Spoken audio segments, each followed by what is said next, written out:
Sidang penembakan di THM Samarinda, Kalimantan Timur menghadirkan 6 saksi yang berbuntut, kuasa hukum korban dan pengacara terdakwa berbeda pandangan pada Rabu 5 November 2025. Kuasa hukum keluarga korban Laura Anzani menegaskan seluruh keterangan saksi sesuai dengan berita acara pemeriksaan atau BAP tanpa ada tambahan baru. Berbeda dengan kuasa hukum korban, tim penasihat hukum terdakwa menilai kesaksian 6 saksi justru melemahkan dakwaan JPU, terutama terkait unsur pembunuhan berencana dan keterlibatan 9 terdakwa lainnya. Untuk informasi lebih lengkapnya, Tribuners akan dilaporkan oleh rekan kami dari Tribun Kaltim, rekan Gregorius Agung Salmon. Rekan Gregorius, silahkan dengan laporan lengkapnya. Baik, rekan Alvin, kami laporkan terkait dengan sidang penembakan di tempat hiburan malam Kron di Jalan Imam Bonjol, Kota Samarinda beberapa bulan yang lalu, yang kini sudah masuk tahap persidangan pemeriksaan saksi. Dan kemarin, tepat pada hari Rabu, tanggal 5 November 2025, ada 6 saksi yang dihadirkan oleh JPU, yang mana saksi itu ada istri korban Adib, kemudian kakak korban dan sejumlah kerabat dan keluarga korban yang turut hadir pada saat kejadian penembakan terhadap korban berinisial Dip ini. Dan dari persidangan itu juga sejumlah aparat berjaga ketat di luar persidangan, di, baik di samping maupun di depan gedung persidangan Pengadilan Negeri Samarinda, karena sejumlah warga juga turut hadir, baik dari keluarga terdakwa maupun keluarga korban. Nah, Tribuners, kemarin juga keluarga korban yang hadir juga turut ramai di sekitar ruang pengadilan.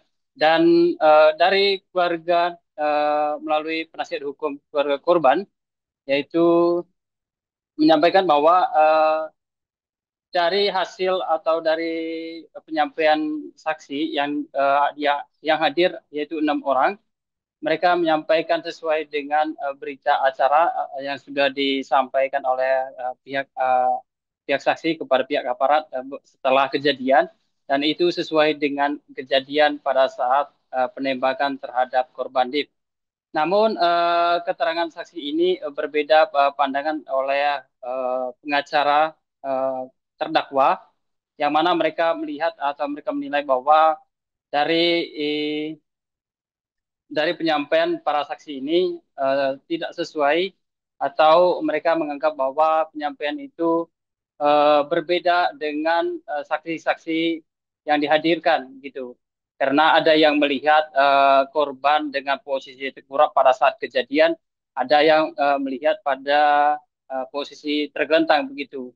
Dan ada juga saksi yang mengatakan bahwa eh, yang melakukan eksekusi hanya cuma 1 orang, dan mereka tidak melihat orang lain, baik di dalam maupun di luar tempat hiburan malam pada saat kejadian. Sehingga mereka pun menganggap bahwa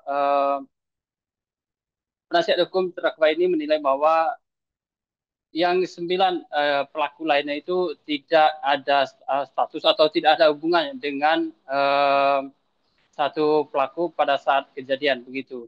Dan mereka menganggap juga bahwa pasal yang disangkakan kepada terdakwa, yaitu pasal 340 KUHP itu sudah dipatahkan dengan apa yang disampaikan oleh para saksi ini. Dan agenda selanjutnya, Tribuners, bahwa pekan depan sekitar tanggal 12, yaitu keterangan terdakwa yang akan disampaikan nanti pada tanggal 12 itu. Demikian rekan Alvin, kami kembalikan ke studio.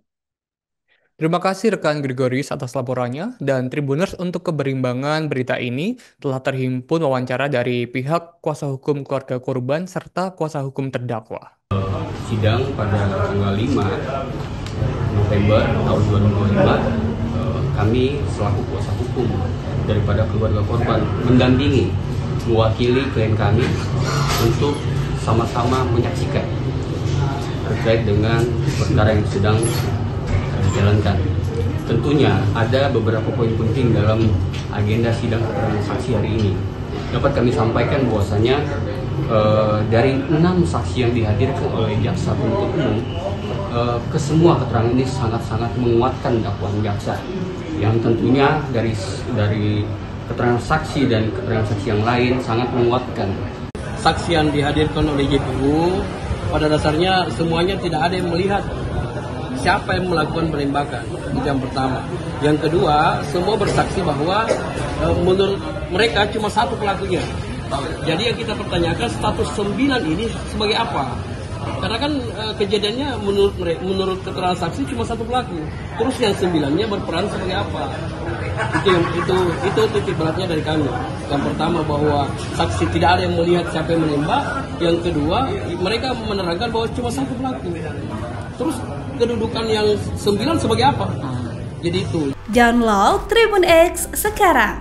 Menghadirkan lokal menjadi Indonesia.